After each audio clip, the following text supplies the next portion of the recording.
you will be able to understand from this session is that we will first learn about what is the difference between an apprentice and an employer. Then we will understand what the other duties which an employer will have to do in case he is hiring an apprentice in his establishment. We will also talk about what are the benefits that are provided to the apprentices and how it is different from an employee also. In addition to this, we will also see what are the schemes that are available under the Apprentices Act. So mainly those two schemes are the NAPS and the NATS. I'll be explaining these two schemes with you shortly.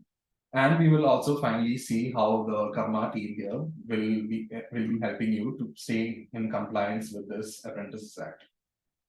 So moving on. First, we will look at the background of the Apprentices Act. So the Apprentices Act was first passed in 1961, as you can see there. So it is governed by the Ministry of Skill Development and Entrepreneurship, which is the MSDE. So the core objectives of the Apprentices Act is to provide on-the-job training to newcomers by equipping them with the necessary skills in their respective fields. As you all know that there are a few or many challenges faced by industries nowadays, that is the acute shortage of skilled manpower labor being available to them. So what this Apprentices Act does is, it helps to fill in the gaps of this shortage in the manpower and development of skilled labor in India, which is necessary for all industries throughout. It is also making it also makes the Apprentices Act compulsory for a lot of establishments which have the minimum criteria prescribed, like the employee strength, that is. I'll be just explaining to that in the coming slides also.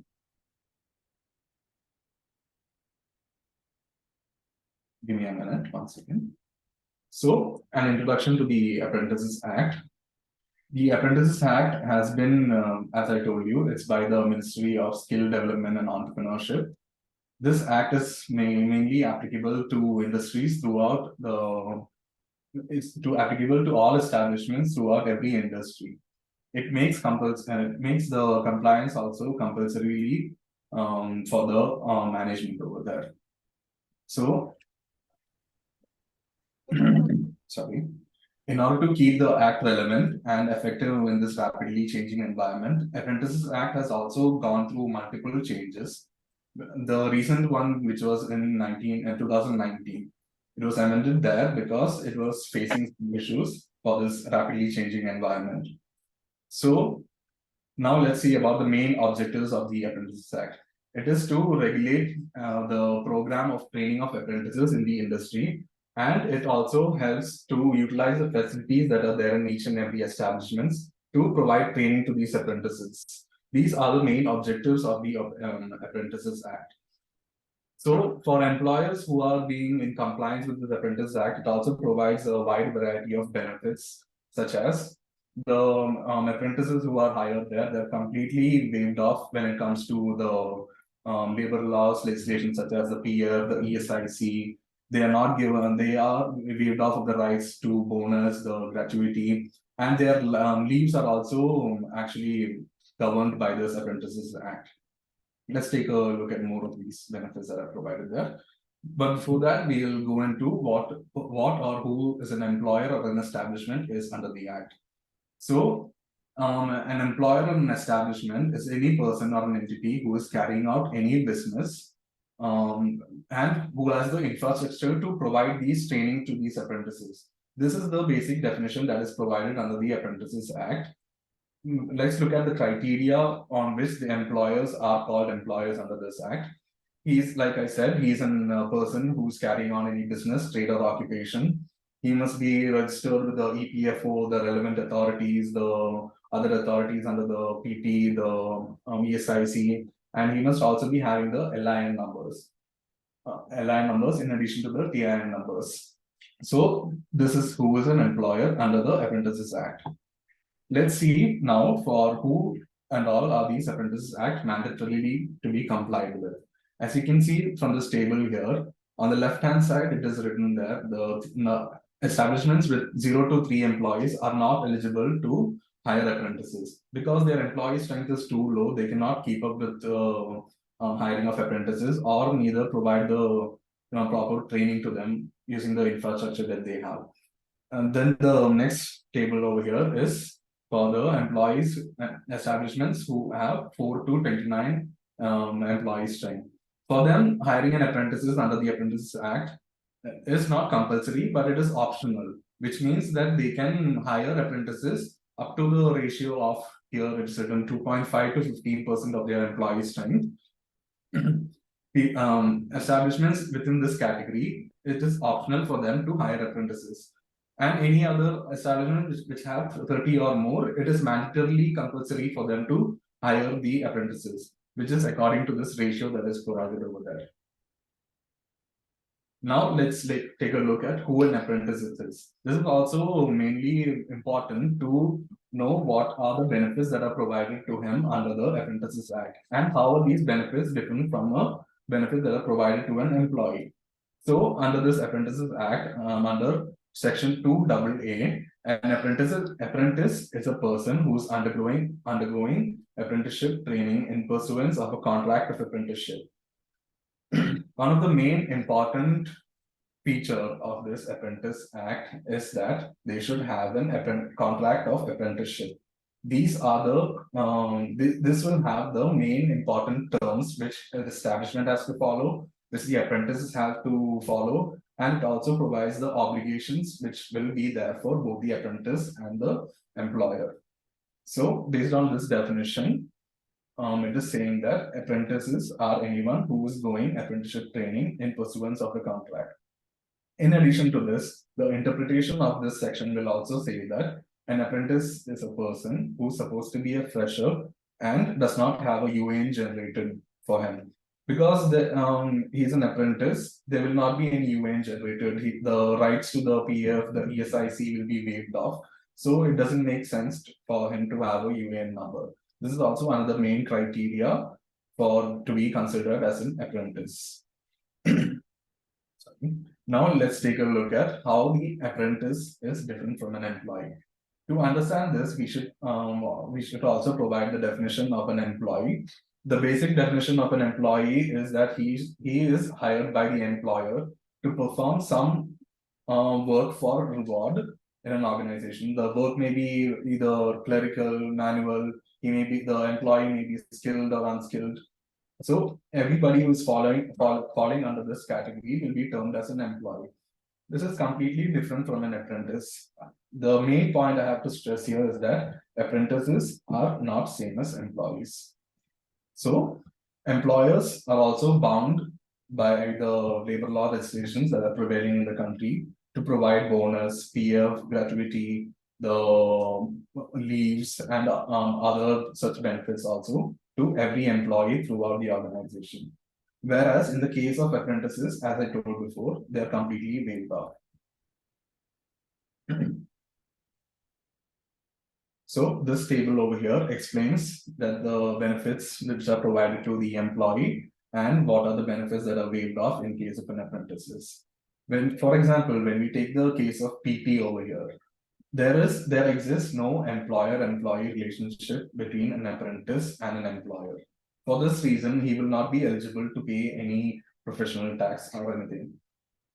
We can also take the example of PF, where an employer is required to register himself. He is required to pay the contributions for him. He is required to enroll himself. He is required to maintain all the necessary documents relating to such matters. Whereas for the apprentices, he is not required to do so. When we come to the portion of mandatory leaves also, there are mandatory leaves which are provided to employees by various legislations such as the Shops and Establishment Act, where there are strict provisions for which are required to follow by every employer, wherein they are given specific number of days as leave, where the leaves are split into privileged leaves and casual leaves. But in the case of apprentices, as per the Apprentice Act, they are only given the minimum number of, they are only prescribed a number of days for which they have to maintain attendance, for which they have to do their practical or the instructional training in their establishment. There is no mandatory leave provisions that are there in the Apprentices Act. When we come to the ESIC and bonus and gratuity part of this benefit that is provided to the employee, this is not applicable, or it is waived off completely for an apprentice, because the apprentices who are there as they are there for a minimum number of period, which is as per the contract of apprenticeship they have with their employer. For example, in Maharashtra, the period of an apprenticeship contract ranges from 6 months to 36 months. 36 months. This may also vary across the different states that are there, and depending on the skill level of the apprentices, the period of apprenticeship will also change. The apprentice is not also eligible for gratuity, because under Gratuity Act, there is a minimum number of years that he has to work, which is 5 years. Minimum number of work is 5 years, which an employee has to do before he can start earning under gratuity. But in this case, apprentices are not allowed because they have only a fixed term which they have to perform. When it comes to the minimum wages also, apprentices are also given a fixed stipend, which is prescribed by the central and the state governments. Whereas for an employee, there are specific legislations which they have to follow in order to provide them with the wages. The main one being the Minimum Wages Act. Under the Minimum Wages Act, also there are like specific rules for state-wise, which the employer will have to follow, which becomes quite cumbersome. The paperwork is also time-consuming and expensive process. All this can be avoided when we are hiring apprentices. Moving on to the next slide, we will discuss about some of the important sections under the Apprentices Act 1961. So, for example, in section 3, which discusses about the qualifications for being engaged as an apprentice. As we discussed, who is an apprentice? He is also required to satisfy certain qualifications to enroll himself in the apprentices program and in order for an employer to hire such apprentices. In some cases, or in most of the cases, an apprentice is a person who has completed the age of 14 for designated trades. And when it comes to hazardous industries, for right reason, they have kept the minimum age to be completed as 18 years. He should also satisfy the standards of education and physical fitness, which is prescribed by the Apprentices Act itself. It may vary from the designated, the different trades that are there also. And another main qualification that we have already discussed before is that he should be a fresher, and he should not have a UAN number or a PF number registered or generated for him. So these are the main qualifications that are required to be termed as an apprentice under the Act. Next, we will go to the period of apprenticeship, which I've already discussed. For the case of Maharashtra, it is from 6 months to 36 months. And it differs from the level of skill that he possesses and for what type of work he is being hired to also. Another main important section under the Apprentices Act is the contract of apprenticeship. As I told before, a contract of apprenticeship is one of the most important documents that will be required by the employer to maintain, and it should be signed by the apprentice also while he's undergoing the training. So, in order to, like all contracts, this contract of apprenticeship is also monitored by this Apprentice Act. As you can see here, an apprentice, in case he is a minor, a contract shall be entered into by the legal guardian, which means the legal guardian of that minor should be the person who shall sign the apprenticeship contract. Next, the date of entering into the contract will also be the date of commencement of the apprenticeship training, which means that the day in which the contract is being made or entered into by the apprentice and the employer will be taken as the same date for the commencement of the entire apprenticeship training program, which he will have to undergo in the establishment. And there are also specific procedures to be followed by entering into this apprenticeship contract, which is that it shall be entered into between the employer and the apprentice. It shall be sent to the appropriate authority, which in case of the apprentice shall be the apprenticeship advisor within 30 days of signing the contract. The apprenticeship advisor is the appropriate authority who is seeing all this contracts of apprenticeship. He may find any change that may be required in the contract, or he may find some fault with it. He can just send the contract back to the employer for its rectification within 15 days of it. Unless and until he does that, he can also pass the contract of apprenticeship and register with his documents within 30 days of its receipt. Next important and the main section that is there under the Apprenticeship Act is regards to the offenses and penalties in case of non-compliance. There may be a lot of reasons why where employers may fail to provide the proper apprenticeship training facilities, or they may not meet the criteria for maintaining the correct ratio of apprentices in an organization in accordance with their employee strength. All this will be termed as non-compliance. So, in order to not be, in order to make the employees also compliant under this Apprentice Act, the Act provides for specific penalties that they may face for each act of non-compliance. In this case, it shall be 500 rupees penalty for each shortfall for the first 3 months. And in case that such non-compliance is not dealt with, it shall be 1,000 rupees penalty for each additional shortfall. Okay, so any other further contraventions of this provisions, or any other contraventions of any of the provisions of this Apprentice Act will also attract a penalty of 1,000 rupees for each offence. Next, I'll talk about these two schemes that are there under the Apprentices Act. One of the main scheme that is there is the National Apprenticeship Training Scheme, which is also called as the NATS. The NATS is a one-year program established by the Apprenticeship Training Board of Apprenticeship Training.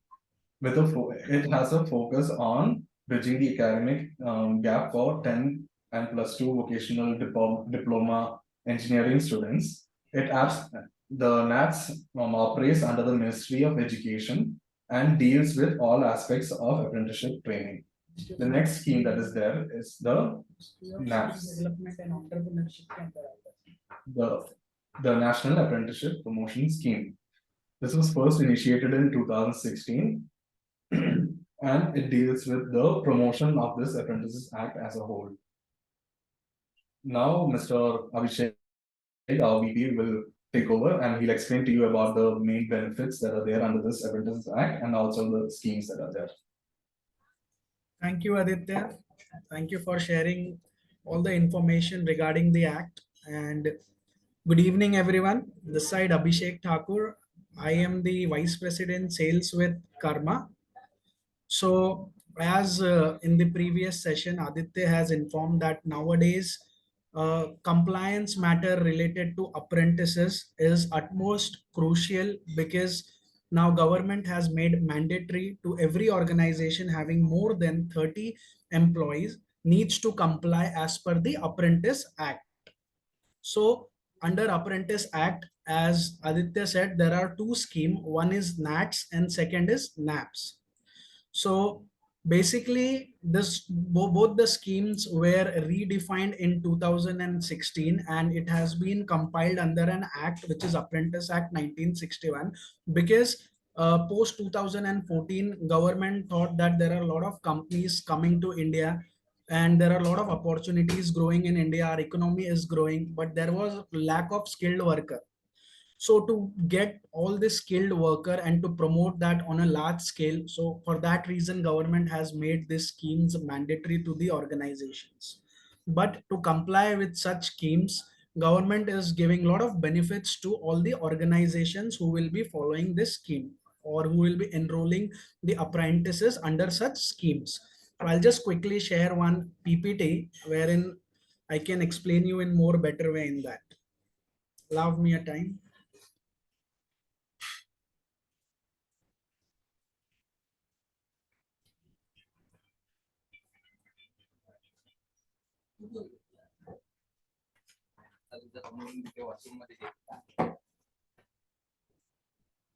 So now I'll just quickly tell you the basic difference between NAPS and NATS.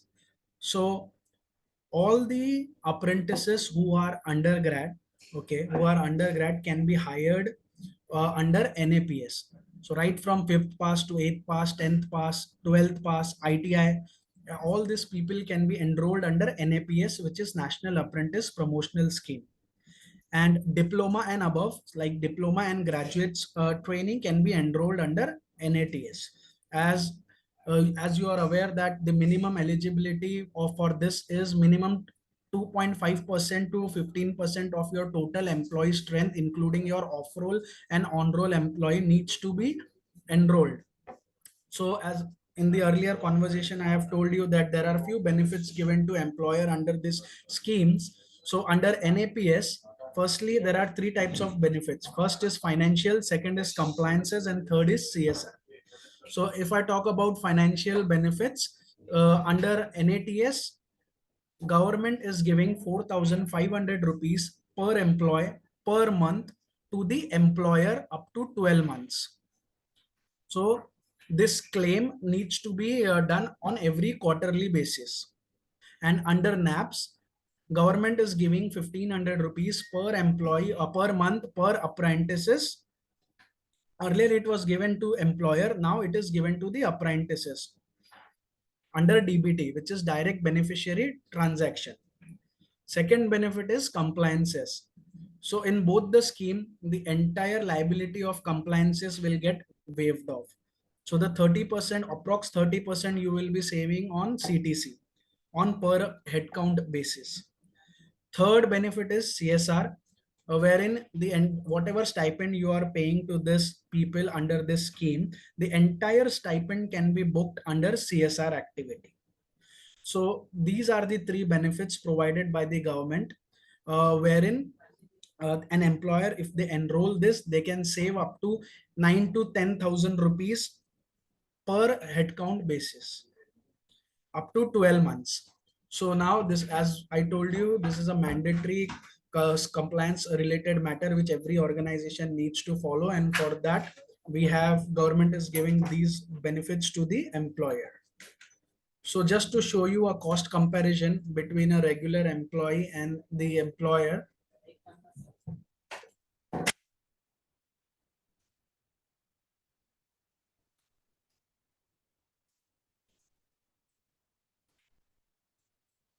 So this is the cost comparison between a regular employee and the apprentices, which will be enrolling under NAPS and NATS.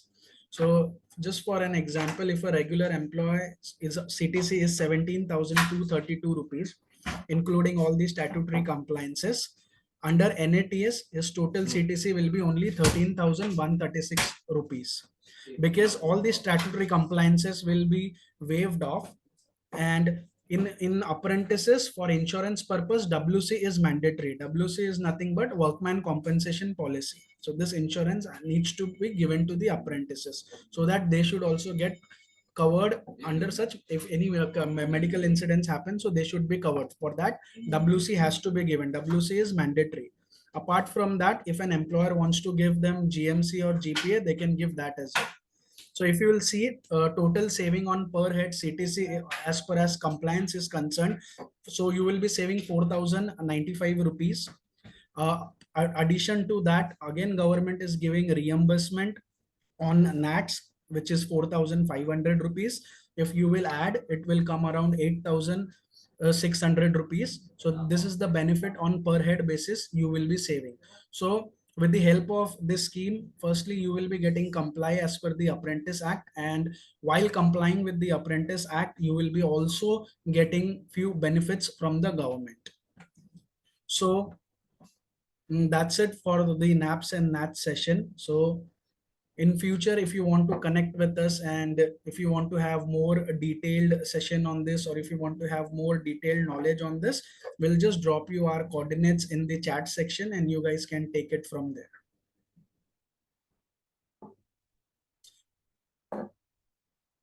Also, before doing that, do you guys have any queries so we can answer that?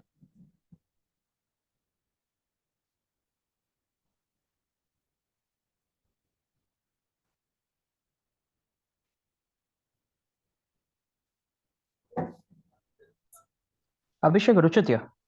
Okay. I am representing a company called RV Encon Limited. Okay. We are basically engineering procurement consultants. Mhm. So, do you guys help to register and establish an organization for the apprenticeship part, or we ourselves have to enroll it as an individual establishment? Like, how do you do that? Okay, so basically, yeah, there are TPAs assigned from the government to run this scheme and promote this scheme on pan India level. So we are Okay, a direct partner with NSDC, and also we are on the board of BOAT, which is Board of Apprentices. So got it. Okay, the companies like us, so we will be helping you in terms of registering you with the apprentice on the apprentice portal. So after getting you registered on the portal, there are certain portal related compliance on monthly basis which an organization needs to follow. So that compliances on monthly basis will be handled by us. Apart from that, the okay, claim which you will be getting from government, that responsibility will be taken by us. correct. Okay, Also, there are few trainings involved in this. So according to the act, minimum 500 hours of training needs to be conducted for the apprentices. That training that training should be as per NSQF guidelines. NSQF is nothing but National Skill Qualification Framework. So whatever is the job role of that particular apprentices, you have to give that to us, and accordingly we will design a whole syllabus as per NSQF guidelines, and we will show whatever his job role he is doing, will show that as his training. After that, there are assessment which needs to be done on every quarterly basis. That assessment will be taken care by our side. There will be an inspection from Sector Skill Council. That inspection will be handled by Karma's team. So entire life cycle of an apprentice and the entire life cycle of an employer on the portal of apprentice will be handled by Karma.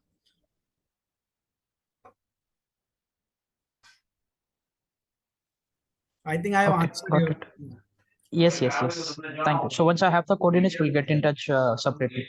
Yes, yes. So in the chat section, I'll give you my coordinates. So thank you. Any more queries?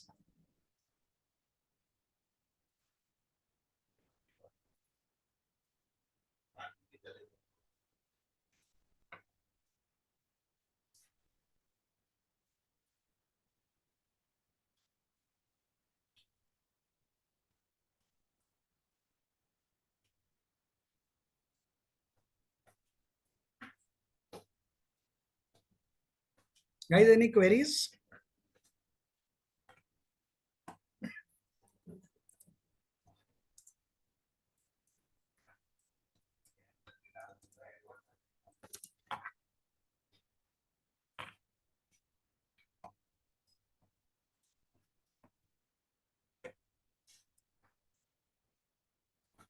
Okay, so now what I'll do, I'll just drop my coordinates in the chat section if you want to connect with us.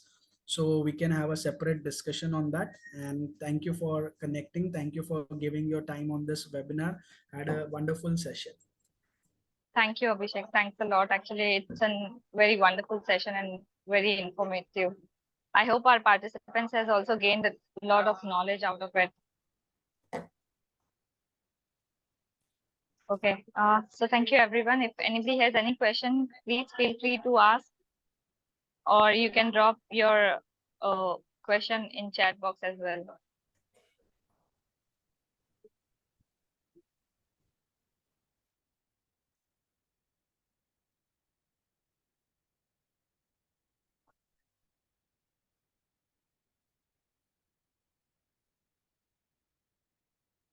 Okay, Abhishek, Aditya, I think there is no question from participant side. Yes, yes, no problem. Thank you. Thank you, everyone. Okay, thanks a lot. Yeah. Thank you. Bye.